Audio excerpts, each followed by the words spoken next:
thank you very much for turning up at 9 o'clock. I'm Damian Lawlor. I'm a managing director at Google Cloud, and I'm here to talk to you about how to build top-notch marketing technology at scale. A little bit about myself. I am almost 11 years in Google. I spent 2 years running our publisher network in Europe, then 6 years running our double-click ad technology in Europe, and I've been 2.5 years in cloud. I'd love to get an idea about who is in the room. How many of you are actually building marketing technology that you sell as a SaaS solution? Okay, so that's about half of the room. How many of you build marketing technology within an enterprise for a marketing department or to support a marketing department? Okay. How many of you are users of marketing technology yourselves? Anyone in the wrong session? Oh, that's the first time somebody's actually answered that question. Good man. So,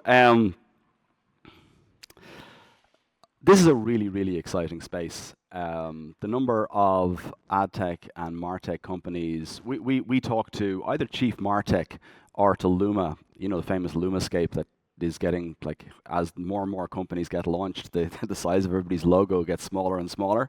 So, but Chief MarTech actually very helpfully provided Google Doc with all of the names of the companies that they actually list in their impossible to read poster. And it's over 10,000 marketing and advertising technology companies that they've now identified in the space, which is pretty amazing how much growth we're seeing in this area. And it's no surprise because, you know, we're still trying to solve those fundamental opportunities and challenges that all marketers have. Like, how can we understand our customers better and really personalize their experiences? How can we measure better across all channels and drive really, really excellent ROI? And how can we unlock the creativity of our teams? So instead of them having day-to-day work that doesn't drive a lot of value, like, free them up to really be able to do top value work. And then, of course, you've got so many different changes in the environment. You've got, like, the huge shifts we saw over the last years in consumer behavior towards mobile. And of course, now everybody wants to see how they can use machine learning to really drive efficiency, effectiveness, and value. So, and this is only getting more important, I think, for the enterprise. This is a pretty amazing stat that 22% of a company's marketing budget is actually spent on technology. And from all of the analysts I talked to, I think this number will only go up because of the promise that marketing technology holds for everybody. They really want to use.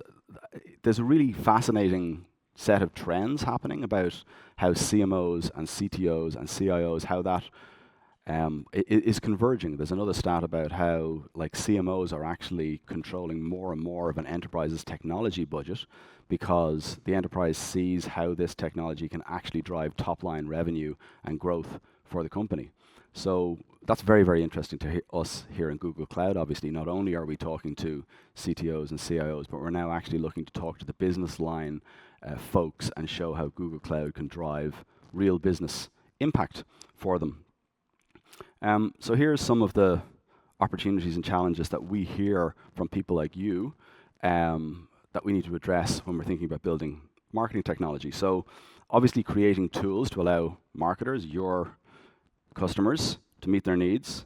And we hear a lot about people wanting to leverage machine learning, how to make sense of it and how to take action on it. And unlocking innovation throughout your organization. I think that's a really important part to think of, is how do you make things easier and faster for the people that are actually using the tools so that they can focus on what every CEO wants, which is focus on driving growth and driving revenue. So as competition increases, so both for people in the room who are building marketing technology tools that you sell as a SaaS solution, or people who are building tools and technology within a business, you're all focused on wanting to drive innovation and differentiation for your customers, be they internal or external. And the sophistication of those solutions is only growing. So how can we help? So first of all, you know, in my journey to cloud, one of the things that attracted me to cloud after 8 years working on the MarTech and AdTech side of the business in Google was I had a hypothesis that, think of what Google Cloud is. It's the externalization of the technology that we use to drive the largest search and digital marketing company on the planet. So I wondered, would that technology be really good at solving marketing technology and marketing analytics problems, considering it was actually built for a marketing technology company? I think that the answer is best answered by people like yourselves, but in working with well over 100 companies over the last 2 years, I think we've been able to see really, really clear examples of where Google Cloud really does excel in this particular space because of the way that our cloud was built, but also because of our deep domain knowledge within marketing. And look at, we have over 7 products that have over 1 billion monthly active users on our platform. And this has really helped us to understand the type of innovation, scaling, security issues that you're facing every day. And we want to help that infrastructure that we've built really support you in your goals and what you're looking to build. So let's talk about 3 different areas where we think we can really help, that we stand out in. So developing features and products faster, helping you to scale globally, and efficient pricing. Let's start off with feature and product development first. So let's talk about main ad. I'm actually going to talk through some customer examples here rather than just talking about, like, conceptually how can Google help you. So this is a real-time, main ad is a real-time bidding and programmatic ad retargeting company. They were originally running at about 50,000 requests per second, but they recognized that they needed to grow faster.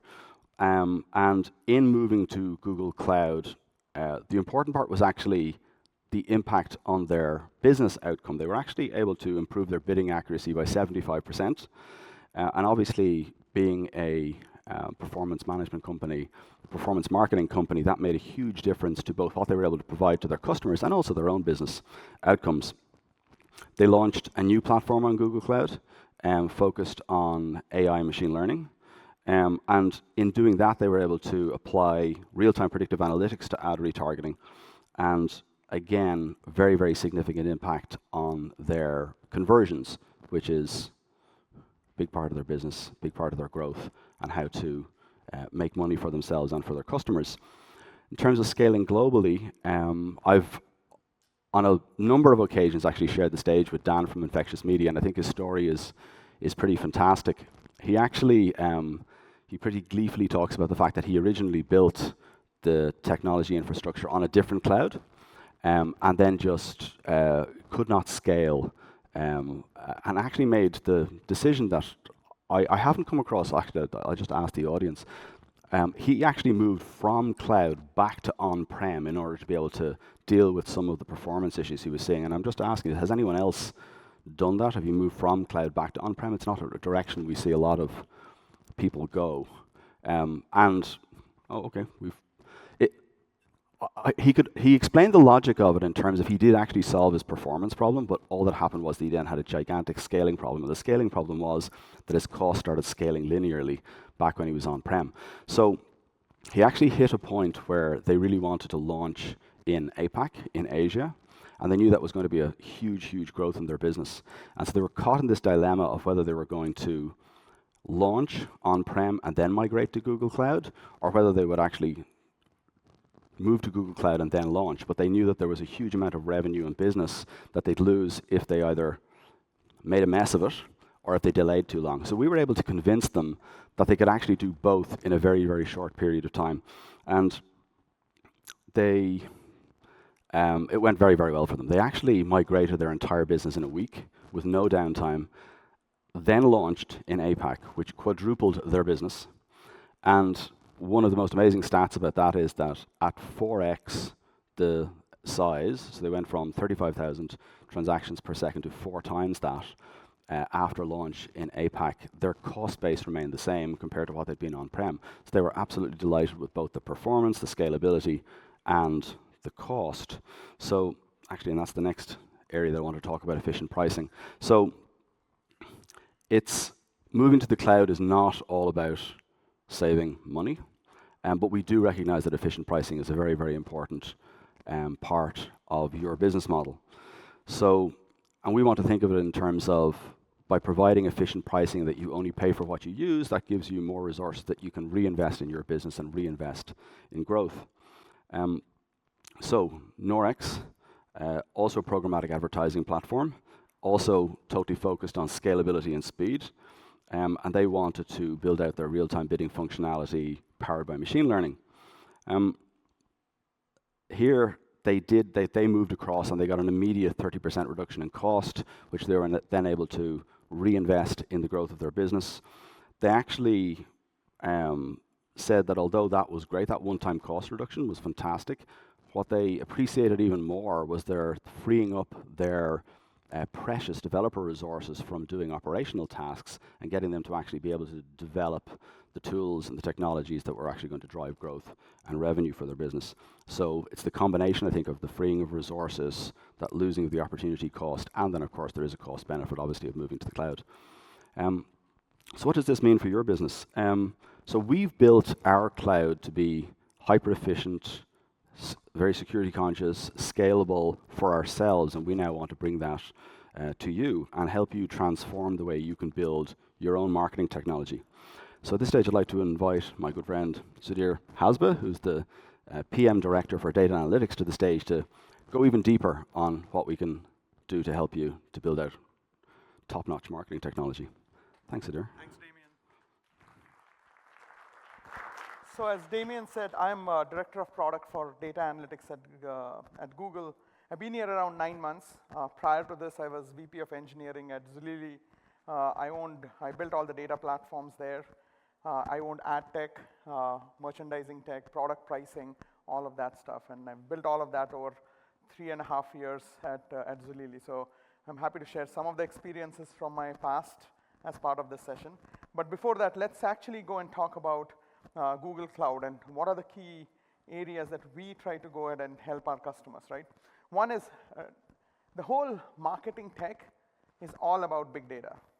You have massive amounts of data that you can collect, leveraging that data to do better segmentation, to target right customers, reducing your total cost of acquiring customers, getting better return on investment. So it's all around data analytics. It's all about machine learning. And I fundamentally believe that we have the best technology for those things in the world.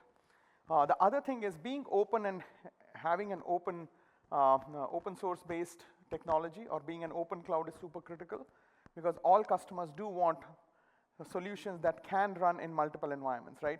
Most of our customers are in hybrid environment, especially with on-premises, in cloud, on GCP. Some of them are across multiple different clouds. So it's important to have technologies that can actually span between different environments. And then, of course, one of our key differentiators, we don't talk much about it, but one of our key differentiators I fundamentally believe is our global network. The reach that we have with our network is pretty amazing in every part of the world, and we'll see a bit of that. But before that, let's talk about data analytics. We are a data company. Fundamentally, the whole Google as a company, we collect massive amounts of data, we process that data, we analyze it, and we build some amazing products. Damian was saying we have 7 products that are billion plus active users. We are actually going to be roughly, I think 8th one is coming. I heard earlier in the keynotes with Drive Enterprise maybe reaching billion users. So that's what we do. We understand users, we understand what they need, and we build better products for them. And so big data is in our DNA. One of the other key learnings that I have is, and this is one of the things, I think Forbes or somebody had the article on this, is if your company is not good at analytics, you're never going to be good at AI. So fundamentally, the first thing I always say is get better at core analytics, get better at having good data, and then you'll be able to do machine learning pretty easily on top of that. And one of the things that we are doing is trying to get the machine learning tools, make it easier and easier for our audience to use them and leverage them for solving problems. And I will touch upon a couple of them this week that we have launched. But from a core platform perspective, what we are trying to do is 4 things. One, we want you to focus on analytics, not on infrastructure. So if you look at some of our products that we are building, they're all serverless. So you can literally bring your data in, you can start analyzing it, start doing segmentation, start doing targeting, just based on the data that you have. So you don't need skills you don't have to worry about monitoring products, you don't have to worry about managing, scaling infrastructures. That's our problem. We'll take care of that. The second thing is comprehensive solutions. And I will touch upon the whole portfolio of products we have and how they fit into what you can do with marketing tech. I will touch upon that more details. We have an end-to-end machine learning lifecycle. So if you think about it, 80% of the time our data scientists and analysts spent on is cleaning data, and 20% goes into actually doing real analytics or real machine learning stuff. So we're trying to build tools that are making it easy for you to go do that whole life cycle. And then, of course, innovation. We're innovating faster. We're delivering newer and newer products. So this is a whole portfolio of products. I won't go into everything here. The key point I wanted to make in this one is, like if you wanted to collect real-time events from globally wherever your customers are, and then you want to take those events as soon as a person comes on your website, on your mobile device, and you want to do a targeted offer for them or something, we have products across the board. So if you see Cloud pops up, it's a globally scalable event collection system where any kind of a clickstream event or something you can just collect and then take action on. Dataflow, Dataproc, they're large-scale data processing solutions where you can get those events in real time, figure out. I'll give you a real example. At Zulily, we did this where we collected every time people came into the website, we collected those events in clickstream, collected them in a messaging system, real-time aggregated that information, and just showed it back. You see this on different hotel sites and all. N number of people are watching this room right now, or Y number of people are buying this stuff now. We just did that. It took us like a couple of weeks because our old pipelines were already in place. Immediate uplift in our conversion rates, because that's an instant feedback for customers what they are doing. So those kind of systems are really easy to build with things like PubSub, Dataflow, Dataproc. And then BigQuery is our large-scale data warehouse. We'll talk more about it, where it allows you to go ahead and build collect large amounts of data and actually process it and do segmentation and things like that. And then if you want to get into advanced analytics, you can use ML Engine, TensorFlow for like real machine learning at scale.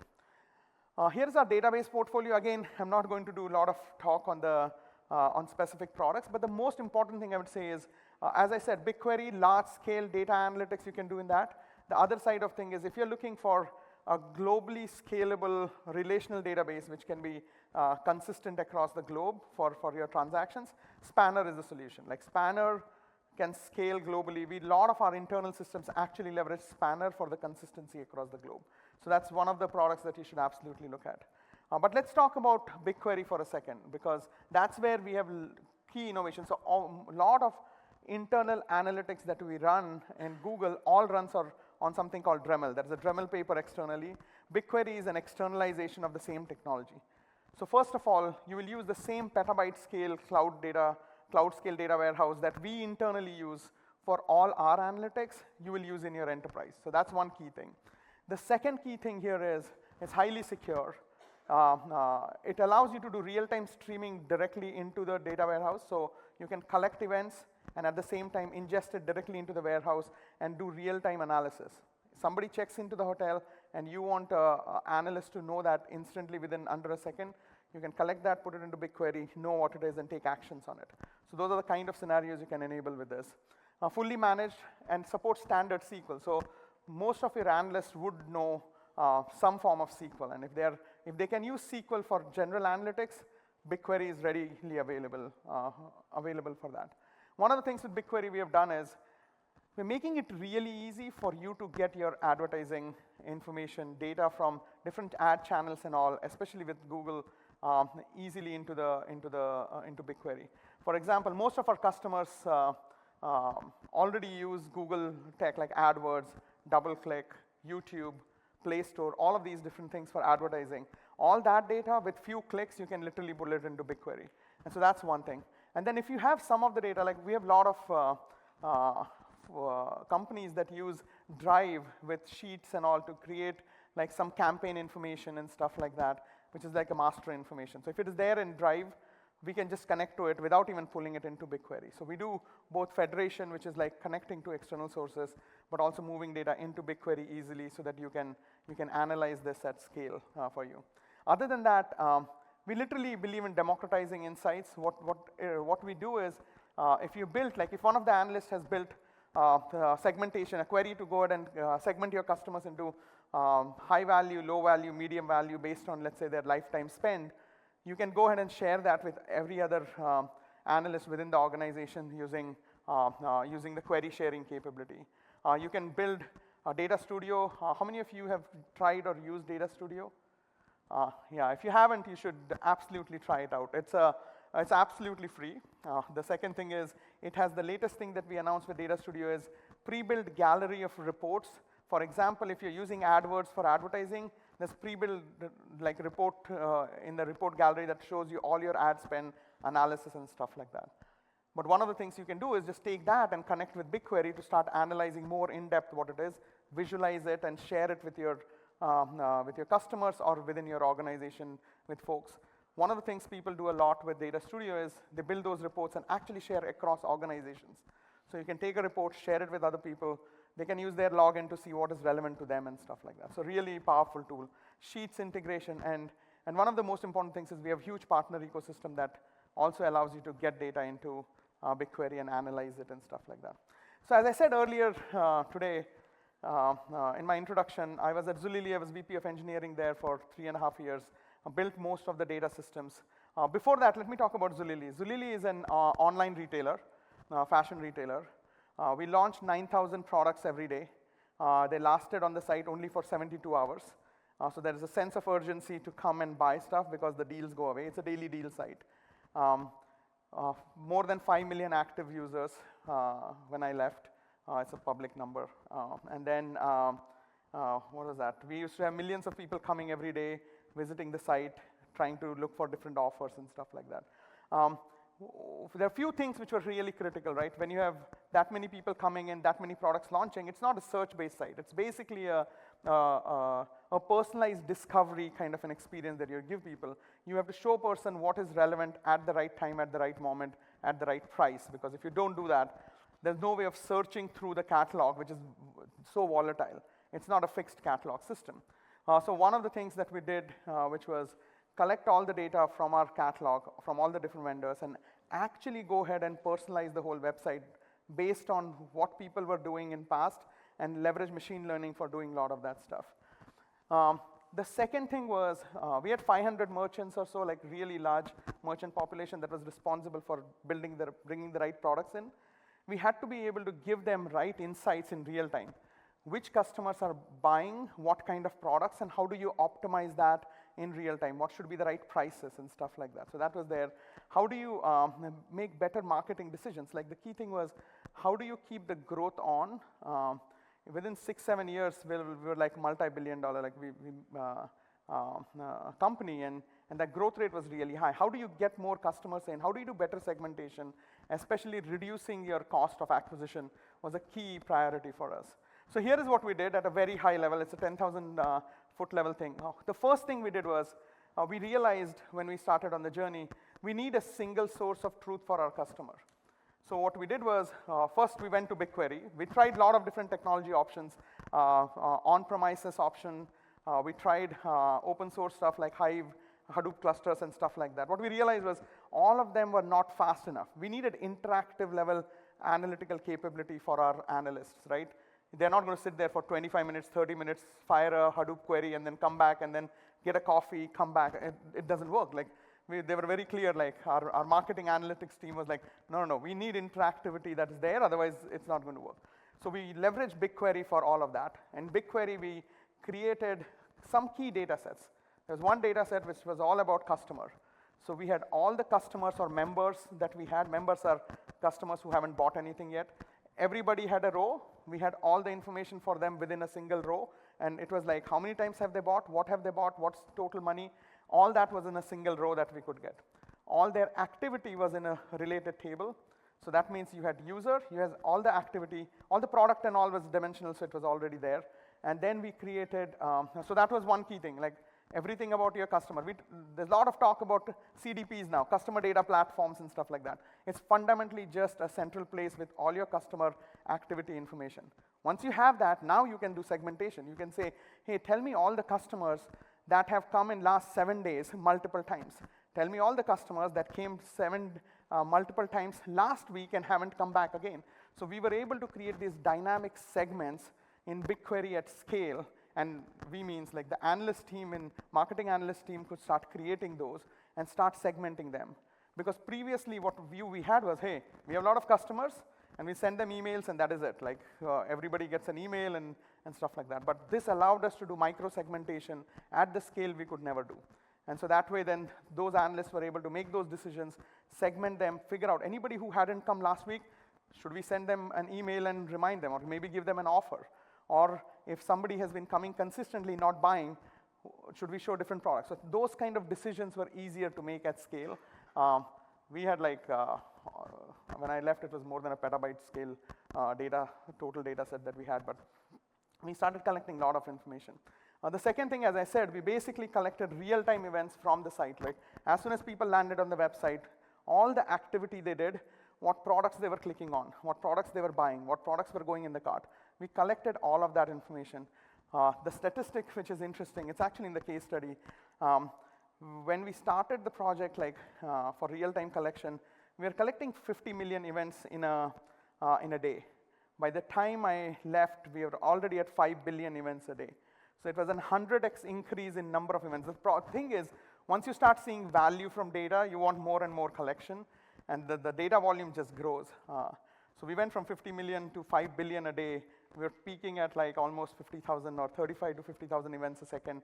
But the key thing there was getting that information in real-time, ability to aggregate that information, push it back into the serving platform like website to go ahead and see how many people are watching some products, or making decisions like that became really easy. And we didn't have to worry about anything because the scaling of the infrastructure was all taken care of by the cloud infrastructure that we had. So we basically put all that data, leveraged Datafrog for the cleansing of data, making sure the data was ready for analysts, and then all the data was put into BigQuery. Analysts had Tableau, so they used Tableau for their visualizations, reporting, some amazing reports to see trend lines about how many people were coming last year, same day, this day, today, what is the change? Is it going up, down? How many people are ready to churn out? Because we had a metric on active customers. All of that the analyst teams could do by themselves. And then, of course, we also took the same data, the single view of customer, and their activity and all of that, and also powered our operational systems. We had more than 70 APIs that were built on top of our data sets within BigQuery that allowed different systems to call in and say, hey, give me the performance of the supplier so we can give a better offer, better estimation for our customers, how long it takes to ship them and all that. So all those kind of things we were able to do just because how we picked the infrastructure, leveraging BigQuery for a lot of those kind of scenarios. One of the things we launched this week was BigQuery ML. It's a machine learning capability directly inside BigQuery. What it is very simple. You have marketing analysts. They know SQL. They've been running SQL queries, analyzing stuff. BigQuery ML actually allows you to do regression models like linear regression, logistical regression directly inside the data warehouse. So if you have pulled all your data, moved it into a data warehouse, which is already there, now you can write 2 lines of code to create regression models and do things. It's pretty interesting. And for prediction, you just have to say select ml.predict and you get predictions back. So it's as simple as that for the experience from an analyst perspective. Here are a few examples. You must have, if you saw, how many of you saw day 2 keynotes? All right, great. You heard from 20th Century Fox how they were able to go ahead and do a linear regression to go ahead and predict which customers were going to come back for Maze Runner compared to all the things that they have done in past in different movies and all. So that's one example. There were a couple of other sessions we were talking about, but like simple things like you want to go ahead and do logistical regression for classification. Which of your customers are high value? Which ones of them are going to churn? Which ones are going to be doing the subscription or not taking the subscription? All that kind of analysis, now you can really do it inside and run a whole machine learning model within seconds and do it. One of the other things is we also have our partners like Looker and all building experiences to bring all of this together within it. So that's the BigQuery ML. We just launched this this week. You should try it out, see how you can leverage that for different marketing scenarios that you have. Other than that, we have a huge portfolio for your AI and ML capabilities, right? From auto ML capability for translation that we launched, natural language, as well as auto ML for vision, which was already there. Those are just great tools for non-technical users or developers to just move data in, tag them, and then start using the APIs or batch predictions to go ahead and figure out what you want to do. Additionally, if you have data scientists and PhDs within your organization, they can do complex neural network-based modeling. You can absolutely use ML engine, TensorFlow, all of those things to go ahead and run those kind of models. The other key thing we also have is we have this thing called Advanced Solution Lab, where we work with key customers and partners to work together on solving some interesting and major problems that you may be facing in partnership. So that's there. The next thing I want to touch upon is open source solutions. Focusing on open source is key value proposition for us. We want to make sure all the stuff that our customers are investing in it's possible for them to leverage them not just on our cloud, but also on the different environments you have. And then containerization, everybody who's been using Kubernetes or has looked at it, it's basically one of the fastest growing open source projects. Started from within Google, we were using containers, making it available. I'm not going to go in depth of this, but 15 years of innovation in big data. We have been, before cloud was there, we used to actually publish all these papers and share whatever we were learning. Now we're making them available as different products like BigQuery, Spanner, a lot of other products. We also have products that provide managed open source solutions like Dataproc. If you have a Hadoop environment, how many people have Hadoop environments within their Hadoop Spark stuff? Good. So Dataproc is basically managed Hadoop and Spark in the cloud. So if you don't have to worry, you don't need administrators, you don't need management capability. Just write your scripts in Hive or Spark and just run it, and we just take care of the whole loading of the whole machines, bringing it down, scaling up and down, auto scaling. Those are all the investments that we're making from our side. And then Composer is Airflow, which is if you need like a distributed orchestration capability, pull data from point A, go ahead and do segmentation. After segmentation, move it to AdWords or Facebook or GDN, and then go do something else, send an email. That kind of orchestration you can do in Airflow pretty easily. Other than that, you saw, some of you must have seen Istio demo yesterday. Pretty cool stuff. That's what we are doing from an open source perspective. Istio, Kubernetes, TensorFlow, again, for machine learning is all open source from our side. As I said earlier, one of the key differentiators we have is our global presence and reach. Basically, if you look at our global network, this is the network that is powering all of the billions of users that we go ahead and provide solutions for, is the same network we are making available for our customers. It's basically, you can locate services closer to your user. Imagine YouTube being watched in all the different countries, how close we need to be to those users. That's the same network that we leverage for GCP. It's highly available, and then of course, choose your resources and locations where you are. Like if you want to go ahead and regionalize stuff because of data locality and all, we provide that. If you look at our infrastructure and reach, we have hundreds of thousands of miles of cables, fiber optic cables. We actually have submarines that actually put down all these cables through oceans and stuff like that. So it's pretty cool. We now are in actually 15 regions that are 6 more coming in 2018, but we have 15 regions, 55 zones already. So imagine the whole scale that we are putting together. With that, I would like to call upon my next guest to talk more. Thank you. Hello, everyone. I'm the CEO and the founder of Moloco. So yeah, we built scalable ad tech system to handle global traffic within 2 years, all thanks to Google infrastructure. So what does scalability mean to a startup like us? We started as a 2 co-founder startup 3 years ago. And for the first year, actually, we moved 7 times. And now we started this year with 20 team members. Now we are actually reaching to 50 team members. And we are supporting enterprise customers with more than like 10,000 employees, right? So throughout this our journey, we always use our infrastructure on top of Google Cloud. So no matter we have 2 team members, 50 team members, or supporting 10,000 employees, Google infrastructure was able to handle that scalability.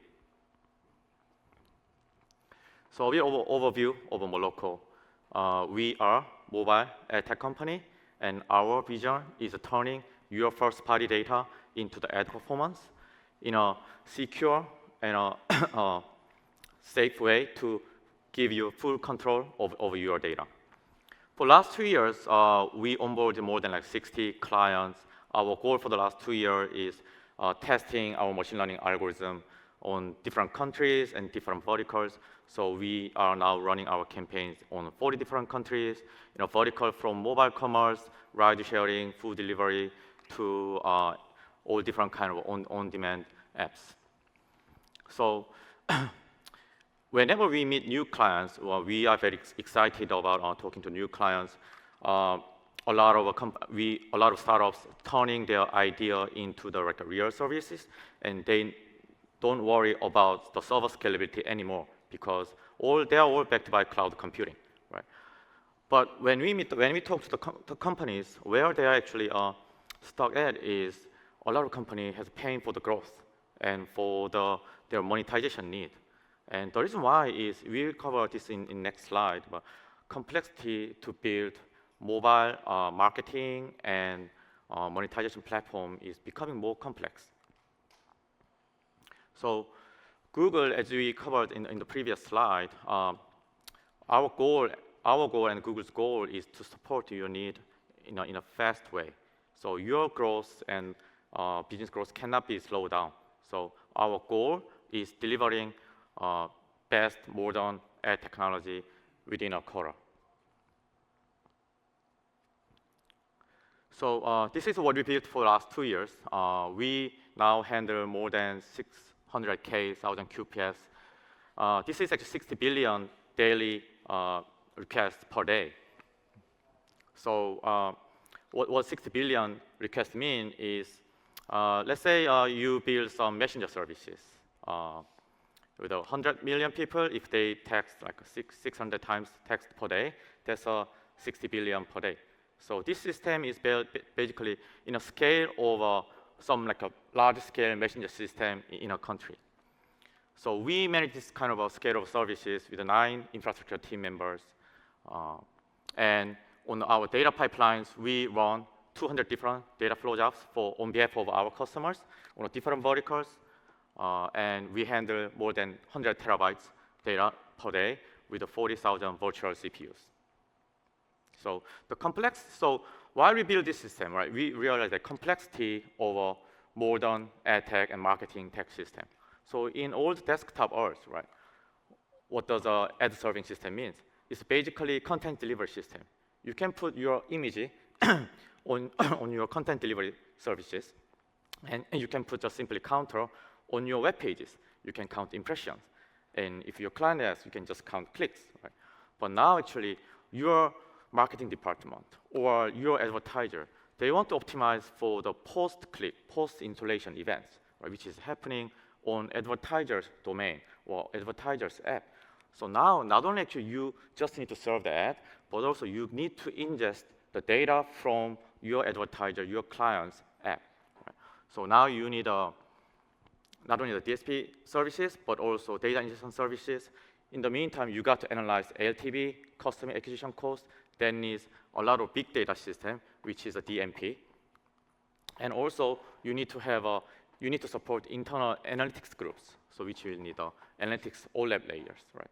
So now we are in the 3rd day of GCP. You probably heard about a ton of different data infrastructure from Spanner, cloud storage, MemSQL, Bigtable, right? So what should you use, right? That's what we kind of tried to figure out for the last 2 years. So each module, actually each icon here is actually turning into the proper Google Cloud infrastructure. For example, on our serving infrastructure, we use Kubernetes and the GCE.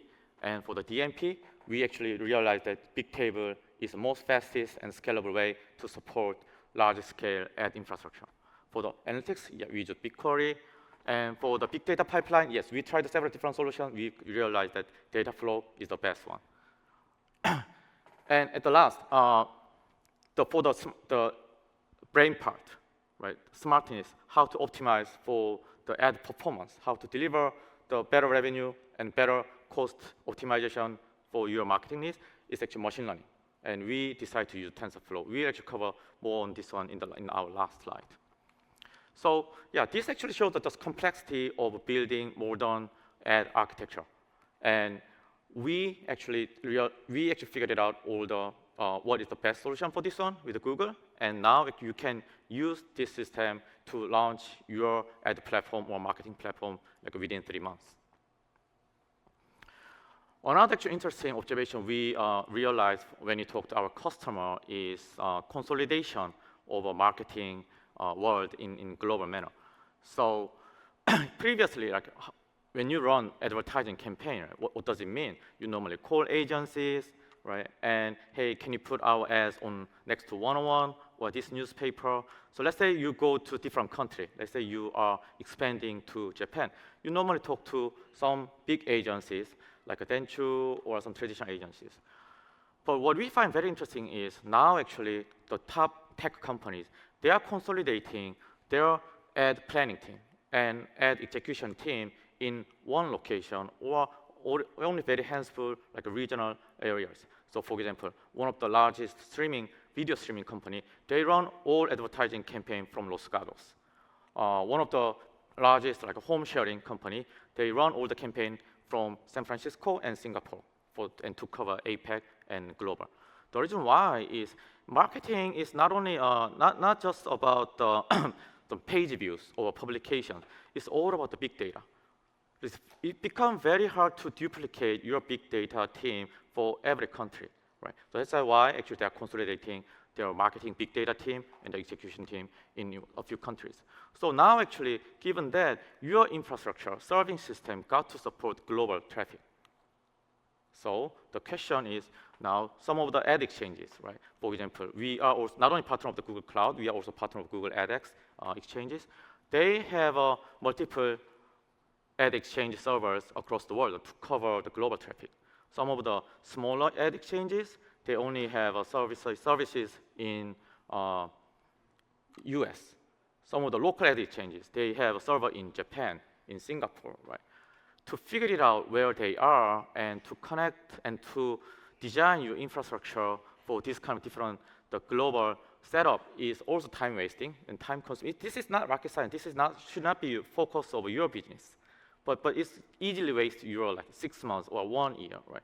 Now now on the mobile side, you also got to integrate with all these mobile measurement companies. I mean, in previous like desktop, this Comscore nowadays, S-Flyer, Tune. Some of them have service servers all in US. Some of them have in Japan. Some of them have multiple location in global location. Again, to figure it out, we don't want to like waste time on this kind of laundry works. So we actually figured out everything, and Google infrastructure support all these global scales. For example, we run our big table instances in 4 different locations in the world, and we run our machine learning TensorFlow engine on US only. So we actually run some of the big data pipelines through the data flow in 4 different locations. We actually send the intermediate data to actually save the the network traffic costs between the data centers and run all the machine learning jobs from the US and then distribute the result of the machine learning result to the other location. So, and the last, like the most like exciting and the important part is machine learning, how to turn your data into the real performance, right? So as Sudhir covered in the previous session, Google, the benefit is you can cover end-to-end. What does end-to-end mean, right? So you have a great services. Your service generates log data, and basically the log data is a feedback from your users, right? Now you got to turn that data into the actionable items through the machine learning, and then the actionable item should be reflected to your services. Now your users react to the new system, and then they will give another feedback. So this kind of feedback loop. So your business success depends on how you fastly iterate this system. And we built all this end-to-end iteration feedback system on top of Google data infrastructure. So for the logo collections, user profile storage, we use the PubSub big table, and then we use data flow to extract the data from those data pipelines, and we feed that data into the TensorFlow. So when you first begin, yes, it's 2 years ago. TensorFlow was a bit early, and then we are also small. So we started from our Scikit, like a traditional machine learning system, right? And now, as everyone knows, you got to switch to the deep learning system, right? So the benefit of TensorFlow and the Google infrastructure is TensorFlow, a lot of people think, oh, it's image recognition, oh, it's deep learning. It's not. It also supports all the traditional models. So we used to run different models on a different machine learning infrastructure. Now with the TensorFlow, we actually run all the traditional logistic regression models and also newest deep learning models. And sometimes we mix those two models, hybrid models, right? We test all different kind of models on top of TensorFlow, and we compare the result of these different models on through the A/B test platform. And we realized in different vertical, in different data genre, sometimes yes, even like traditional model works better. So still, our serving system can support all these different kind of serving model for different clients' needs without like any other extra infrastructure cost. And on top of the variance of these models, right? Most exciting part is not only the model, but also underlying physical layer. So we started from the CPU-based training. We are using GPU. And most exciting stuff is now Google is launching the specialized processor for the TensorFlow, right? TensorFlow unit, right? TPU. So we can test all these different kind of physical infrastructure without changing any of our infrastructure. And yeah, result, we achieve up to like 3 times better cost savings or revenue per user base in many of our clients. So to wrap up, we grew tremendously for the last 2 years without worrying any of the server infrastructure or spending a lot of money for the DevOps team. We hope you can grow with Google like that, like us. And we are very excited about the new end-to-end machine learning infrastructure. So what we like about Google is Google's vision on the scalability and also on the global. But on top of that, what we actually really like about Google is their philosophy on the openness, right? It actually really resonates to our philosophy on keeping your data on the full control on you, and how to value your first-party data using this kind of new technology. That's actually what our vision is. Right? Thank you.